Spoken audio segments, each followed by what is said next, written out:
nama saya Ilvia Laniza.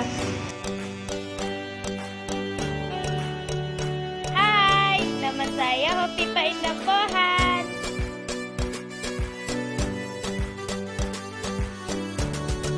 Dan nama saya Martia Cynthia Desi Gultom.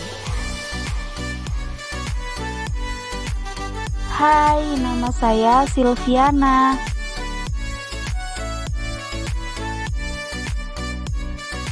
Hai, saya Nikma Safriani.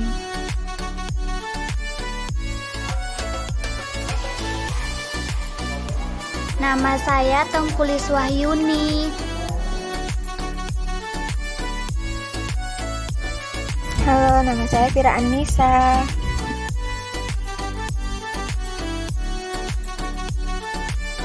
Hai, nama saya Rama Nur Fitri.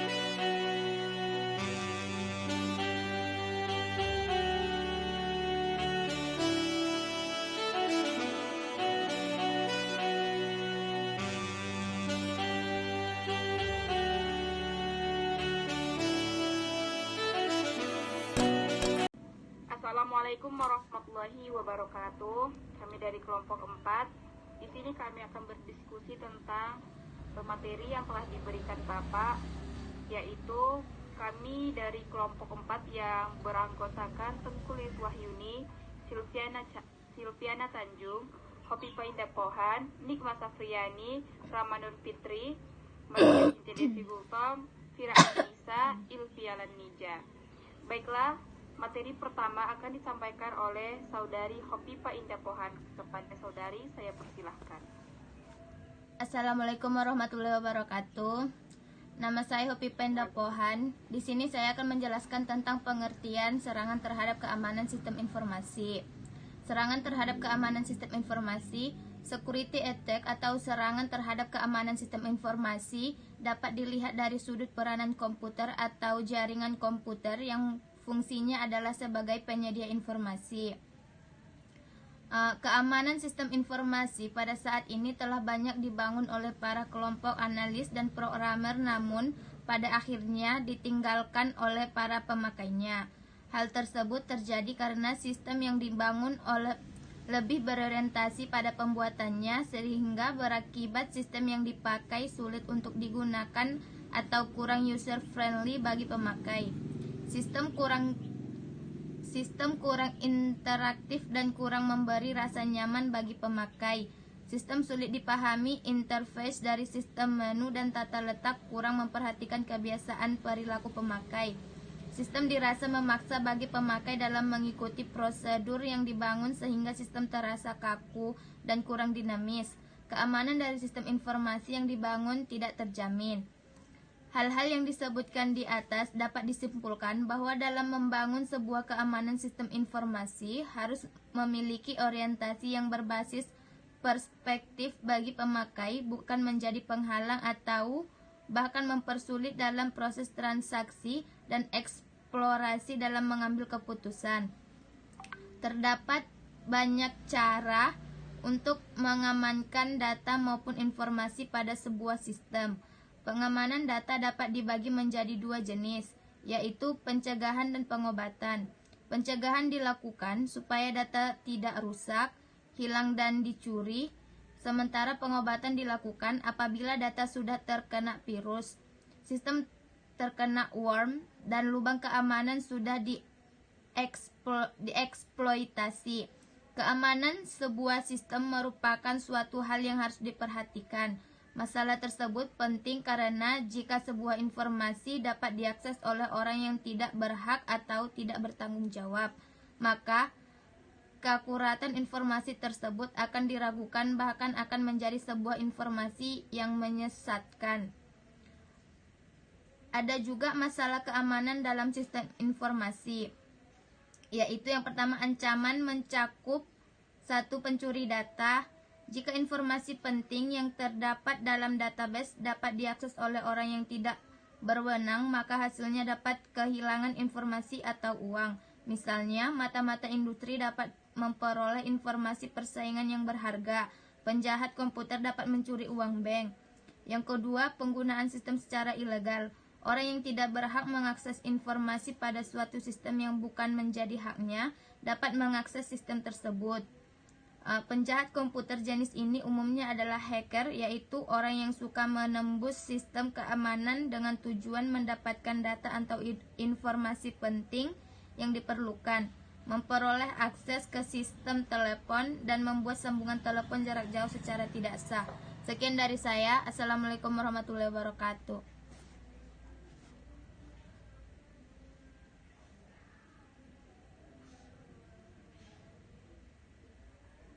Terima kasih kepada Saudara Hopipa. Selanjutnya akan dilanjutkan kepada Saudari Silviana Tanjung. Kepada Saudari saya persilahkan.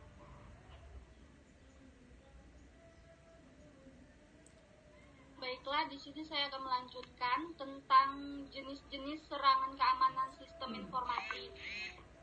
Yang mana pada dasarnya suatu sistem yang aman akan mencoba melindungi data di dalamnya. Beberapa kemungkinan serangan yang dapat dilakukan antara lain. Yang pertama itu ada intrusion.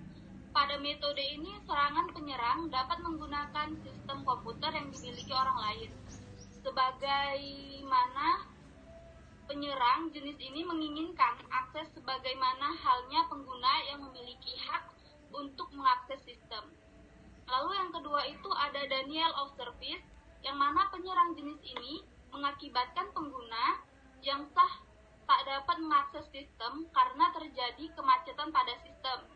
Lalu yang ketiga itu ada joyrider, yang mana pada serangan ini disebabkan oleh orang yang merasa iseng dan ingin memperoleh kesenangan dengan cara menyerang suatu sistem. Mereka masuk ke sistem karena beranggapan bahwa mungkin di dalam sistem terdapat data yang menarik. Lalu yang keempat itu ada vandal. Jenis serangan ini bertujuan untuk merusak sistem, namun hanya ditujukan untuk situs-situs besar.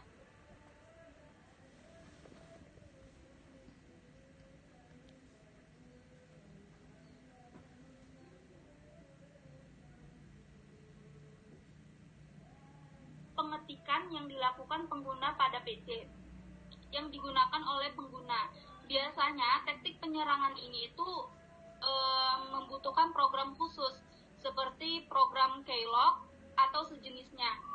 Nah, saat ini semakin banyak perusahaan yang memanfaatkan jasa dari sistem yang memiliki kemampuan ini, yang mana terdapat beberapa jenis mata-matanya. Yang pertama itu ada The Curious atau si ingin tahu. Nah, tipe penyusup ini yang pada dasarnya tertarik menemukan jenis sistem dan data yang dimiliki orang lain. Lalu yang kedua itu ada sistem The Malicious atau si perusak. Nah, tipe penyusun yang berusaha untuk merusak sistem atau merubah halaman website. Lalu yang C itu ada The High Profile Intruder atau si profit tinggi.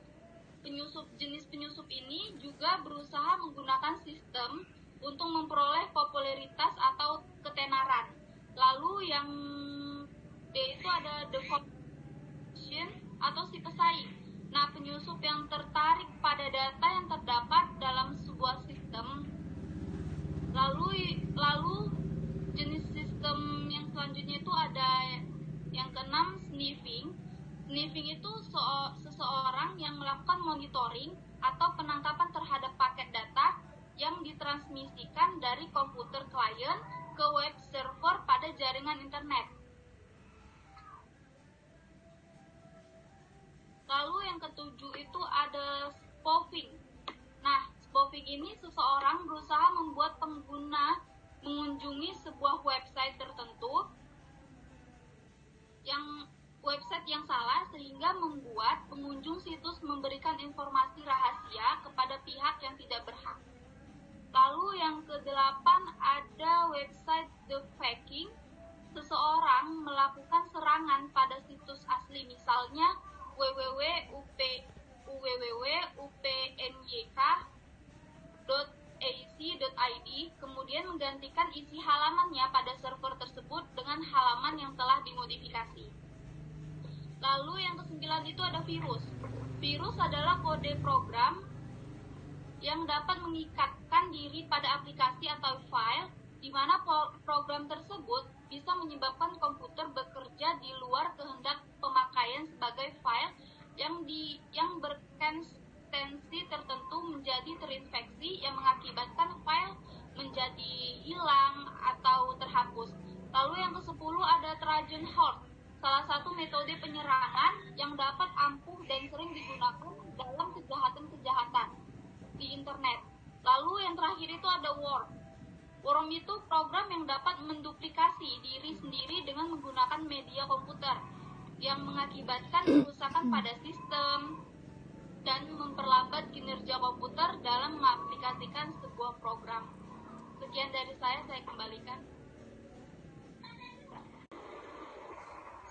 Terima kasih kepada Saudari Silviana. Selanjutnya yaitu materi kedua yang akan disampaikan oleh Saudari Tengkulis Wahyuni kepada Saudari, saya persilahkan. Materi kedua akan saya lanjutkan, yaitu kasus-kasus penyerangan pada sistem informasi perbankan syariah yang pernah terjadi di Indonesia. Kejahatan yang pernah terjadi di Indonesia itu kejahatan siber dalam bidang perbankan syariah atau cybercrime in banking.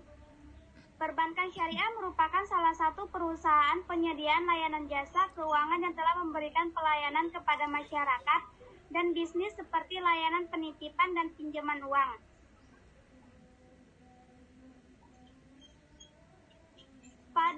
Pada awal berdirinya perbankan syariah pada tahun 1955, perbankan hanyalah sebuah jasa pertukaran uang yang kemudian bertransformasi menjadi jasa penitipan uang pada saat kita menyebut tabungan.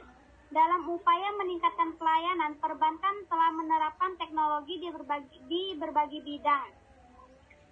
Salah satunya pada anjungan tunai mandiri seperti ATM. ATM digunakan sebagai pengganti fungsi kasir dalam bertransaksi seperti penarikan tunai secara proses transaksi. Secara umum, proses perbankan syariah telah menerapkan teknologi disebut sebagai istilah m-banking. Perbankan syariah adalah teknologi baru yang memiliki banyak keunggulan, tetapi juga memiliki potensi masalah yang besar dan dapat ditimbulkan sehingga mengakibatkan nasabah ragu untuk menggunakan sistem tersebut. Tindakan kejahatan dalam perbankan syariah berbeda dengan kejahatan konvensional, namun memiliki tujuan yang sama, yaitu untuk mendapatkan informasi rekening, kartu kredit, serta merentas sistem basis data bank, serta merampok bank. Dalam kejahatan siber terdapat dua tipe kejahatan. Tipe yang pertama adalah kejahatan di mana komputer menjadi target aktivitas kriminal, sedangkan tipe yang kedua adalah kejahatan yang menggunakan komputer sebagai alatnya. Dari kedua jenis tindakan kejahatan yang paling sering terjadi pada perbankan antaranya yaitu seperti skimming, hacking, dan malware. Target utama tindak kejahatan ini adalah nasabah yang menggunakan akses internet dalam melakukan transaksi. Pada awal tahun 2018 terjadi tindakan kejahatan pencurian informasi kartu kredit dengan menggunakan metode skimming yang terjadi pada 64 bank yang terbesar di seluruh dunia dan 13 diantaranya bank swasta dan pemerintah Indonesia. Kejadian tersebut mengakibatkan bank yang berdampak harus mengembalikan dana nasabah mencapai 18 miliar. Hal tersebut mengidentifikasikan pentingnya penanganan yang cepat untuk mengatasi permasalahan tersebut di masa yang akan datang. Terdapat beberapa penelitian yang membahas terkait kejahatan seperti penelitian menyatakan permasalahan yang menyebabkan terjadinya tindakan kejahatan pada perbankan yaitu kurangnya kewaspadaan penggunaan dalam menjaga informasi pribadi.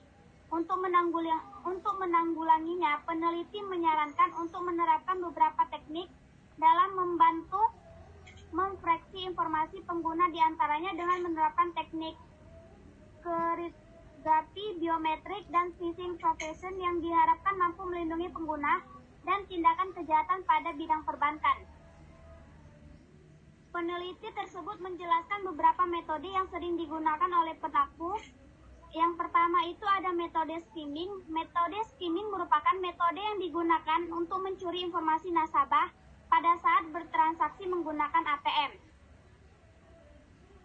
Komponen utama dalam menjalankan metode skimming yaitu ada skimmer, hidden camera, dan pivot. Alat skimmer berfungsi untuk merekam aktivitas nasabah dalam menggunakan mesin ATM. Alat ini mampu merekam strip elektromagnetik yang ada pada kartu korban pada saat kartu dimasukkan ke mesin ATM.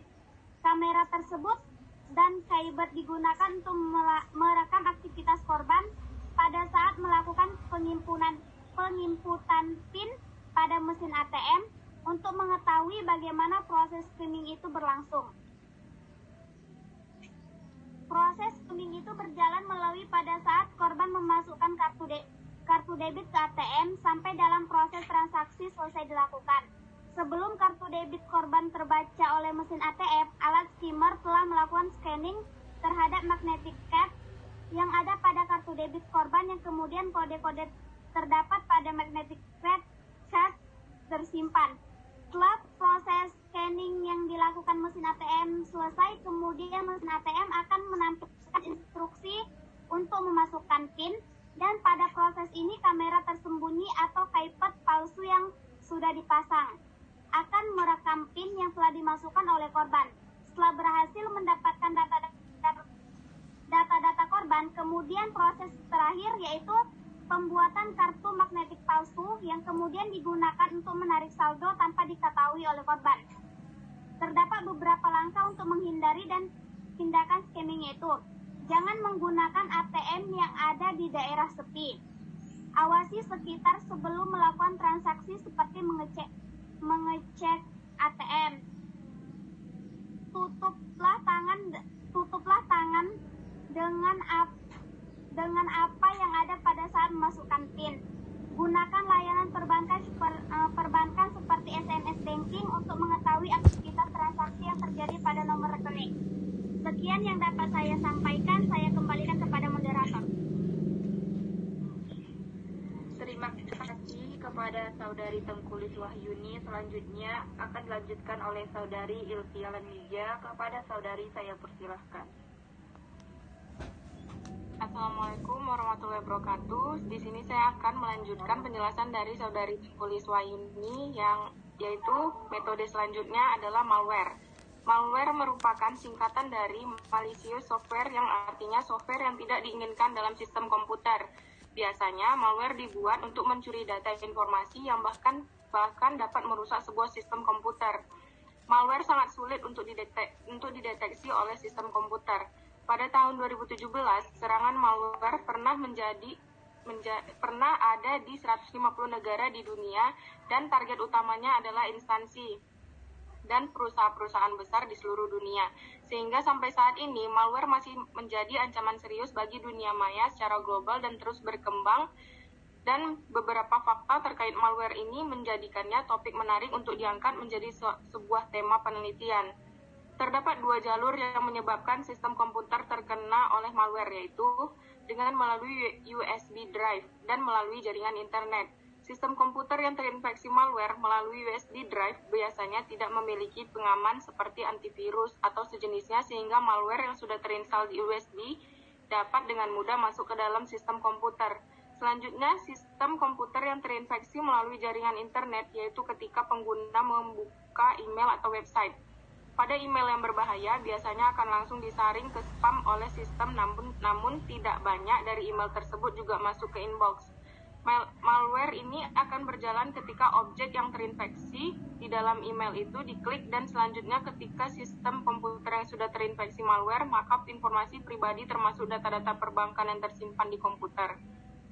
Ada beberapa tips untuk terhindar dan tips untuk mengatasi dampak dari infeksi malware pada sistem komputer, yaitu dengan mengidentifikasi sumber malware, kemudian klasifikasikan jenis malware. Setelah mengetahui sumber dan jenis malware, kemudian update atau install antivirus yang memiliki list data terkait jenis malware yang terdapat pada sistem komputer. Jika belum berhasil, update sistem operasi yang terinstal pada sistem komputer, dan jika malware masih ada, maka langkah yang terakhir dengan mengformat partisi yang ada pada sistem komputer. Metode selanjutnya yaitu hacking. Hacking adalah kegiatan menyerang program komputer dan mengeksploitasi komputer milik orang pribadi atau perusahaan, dan seiring berjalannya waktu, hacking seringkali dianggap sebagai tindak kejahatan. Namun dalam sudut pandang tertentu, hacking merupakan salah satu aktivitas mengisi waktu luang yang produktif. Semua tindak kejahatan cyber dikategorikan sebagai serangan hacking, dan berikut ini beberapa serangan hacking yang mungkin terjadi pada transaksi perbankan seperti Distributed Denial of Service atau DDoS. DDoS merupakan salah satu serangan yang sering dilakukan pada sistem server, baik pada perusahaan maupun perbankan. Untuk dapat melakukan peretasan, hacker akan melakukan scan port yang terbuka, kemudian mulai melakukan penyerangan pada jaringan. Selain DDoS, malware juga termasuk pada software yang digunakan untuk melakukan peretasan, dan banyak lagi teknik dalam melakukan hacking. Sekian dari saya kembalikan kepada moderator. Ketiga akan dijelaskan oleh Saudari Nikma Sapriani. Kepada Saudari saya persilahkan. Assalamualaikum warahmatullahi wabarakatuh. Di sini saya akan menjelaskan tentang bagaimana cara mencegah cybercrime. Yang pertama, selalu menggunakan security software yang up to date. Salah satu cara yang paling mudah dalam mencegah hacker dan para cyber dalam melakukan hacking dan mencuri informasi adalah dengan tetap menjaga keamanan setiap PC atau juga software agar tetap ter-up to date. Yang kedua, membuat password yang kuat, yaitu dengan cara menggunakan campuran huruf kecil, besar, dan angka pada setiap akun agar memperkuat kata sandi. Yang ketiga, install software antivirus digunakan untuk mencegah, mendeteksi, dan menghilangkan berbagai malware seperti virus. Bagi kita yang memiliki bisnis, pasti sangat penting untuk melakukan investasi pada sebuah software antivirus untuk digunakan di berbagai komputer perusahaan. Software antivirus ini wajib ada khususnya bagi komputer yang menyimpan informasi-informasi sensitif milik customer. Yang keempat, membuat backup data. Sebaiknya pengguna komputer memiliki backup dari dokumen pribadinya, baik itu berupa foto ataupun musik. Ini bertujuan agar data kita masih tetap bisa terselamatkan bila sewaktu-waktu terjadi pencurian data atau ada kesalahan dalam sistem komputer. Dan yang terakhir, konsultan keamanan untuk menentukan seberapa amannya bisnis kita. Cara lain yang bisa kita lakukan untuk mencegah cybercrime untuk bisnis adalah dengan memiliki konsultan keamanan IT untuk melakukan evaluasi mengenai seberapa amannya bisnis. Sekian dari saya kembalikan kepada moderator. Dari Nikma. Selanjutnya akan dilanjutkan kepada Saudari Rama Nurfitri. Kepada Saudari saya persilahkan. Assalamualaikum warahmatullahi wabarakatuh. Baik, di sini saya akan melanjutkan materi tentang cara mencegah dan menghindari atau menangani cybercrime. Jadi ada beberapa cara yang dapat dilakukan, yaitu yang pertama dengan melindungi gadget, komputer, atau perangkat lain yang sedang digunakan. Jadi perlindungannya itu seperti perlindungan akses dan perlindungan data, karena agar tidak terjadi sewenang-wenang yang dilakukan oleh orang lain kepada perangkat yang kita gunakan. Yang kedua, tidak menggunakan software bajakan.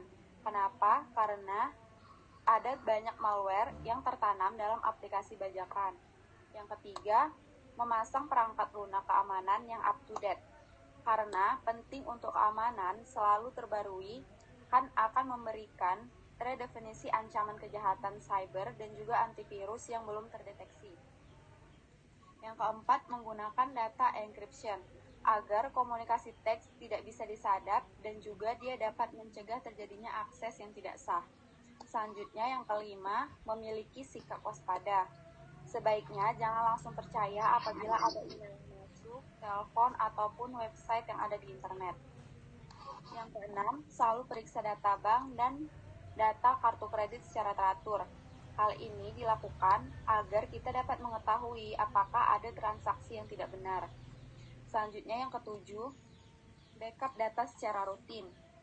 Nah, backup data ini sebaiknya digunakan bagi pengguna yang memiliki salinan dokumen agar tetap aman dan selamat jika tiba-tiba ada pencurian data. Selanjutnya, yang terakhir, jangan sembarangan membagikan info pribadi. Sebaiknya, jika tidak terlalu penting, jangan memberikan data pribadi kita ke media sosial. Demikian yang dapat saya sampaikan, saya kembalikan kepada moderator. Terima kasih kepada Saudara Rama Nur Fitri atas penjelasannya, dan terima kasih kepada teman-teman yang telah berpartisipasi dalam diskusi ini.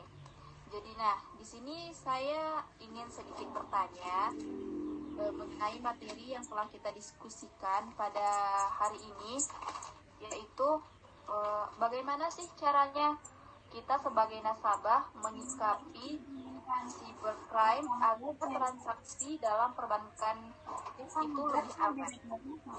Baiklah, saya Fira Anissa. Di sini saya akan menanggapi pertanyaan dari saudari Cynthia. Jadi cara kita melindungi transaksi kita dalam perbankan itu dari cybercrime itu kita bisa lakukan dengan berbagai cara. Yang pertama, kita seperti yang sudah dijelaskan teman-teman yang tadi kan, kita tidak boleh itu membagi-bagi tahu tentang data-data pribadi kita, seperti misalnya PIN, password, kode OTP, maupun dari pihak keluarga ataupun kepada pihak bank sendiri, karena kan kita juga tidak bisa mempercayai siapapun, walaupun itu kan kadang keluarga kita kan juga mau dia kadang kayak gitu ya kan. Terus kita juga kalau misalnya udah ngasih tahu nih ke siapa aja gitu tentang password kita, nah kita jangan stuck di situ aja passwordnya, kita harus rajin-rajin mengganti. Jadinya untuk cybercrime hacker gitu kan, jadinya karena kita sering ganti dia susah dapetin tentang data-data kita. Lalu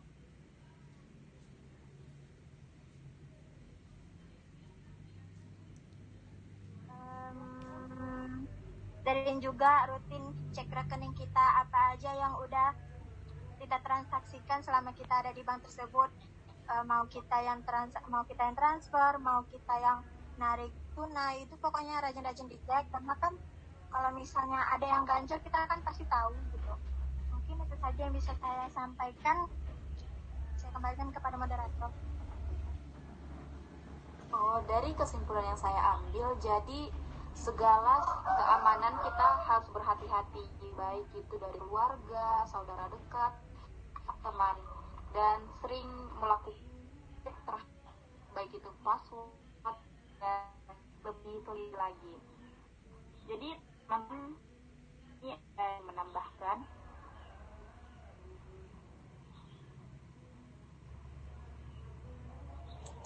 boleh bertanya nggak? Boleh.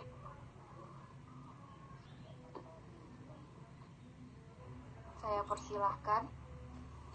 Nama saya Tengku Liswayuni. Sini saya ingin bertanya, menurut Anda apakah tingginya tingkat cybercrime di Indonesia bisa menurun? Apa saja solusi terbaiknya? Menurut saya bisa menurun tingkat dari cybercrime ini ya. Masing, karena kita ketahui bahwa cybercrime ini adalah sebuah kejahatan.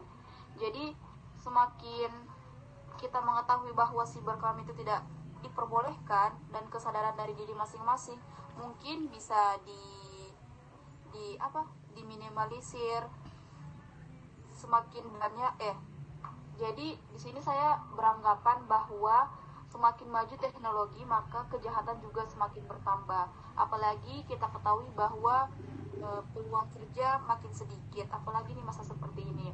Dan yang melakukan cybercrime ini bukan sembarangan orang, mereka juga orang yang memiliki ilmu yang tinggi dan mereka mampu merentas atau data-data yang kita miliki. Jadi yang saya tanggap dari materi tadi, bahwa kita selalu berhati-hati, jangan berikan sedikit pun peluang kepada pelaku kejahatan, baik itu dari bertransaksi di perbankan maupun hal lainnya, karena saya pikir kejahatan seperti ini harus kita hindari atau kita tidak memberikan peluang sedikit pun. Jadi tidak membagi data yang tidak terlalu data kita ke halayak ramai. Mungkin tanggapan dari saya seperti itu.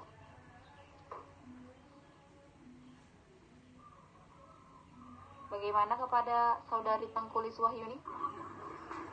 Baik, saya dapat mengerti dan dapat memahaminya.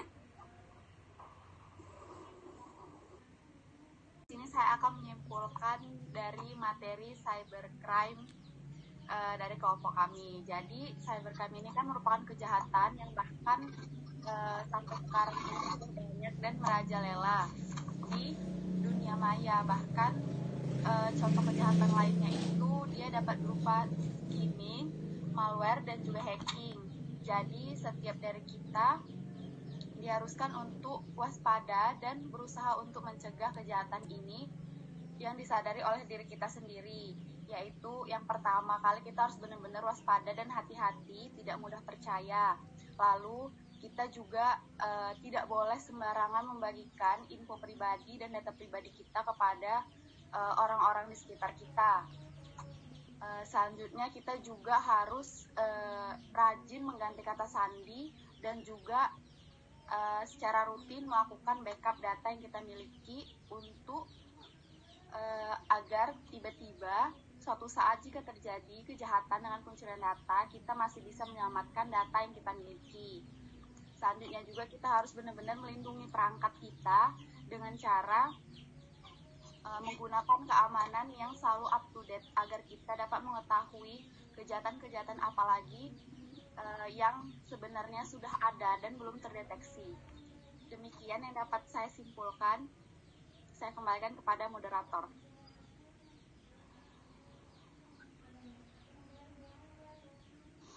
Terima kasih kepada Saudara Rama Nur Fitri. Mungkin cukup sekian hasil diskusi yang dapat kami sampaikan. Jika ada kesalahan dan kekurangan, kami memohon maaf. Cukup sekian dari saya. Assalamualaikum warahmatullahi wabarakatuh. Waalaikumsalam.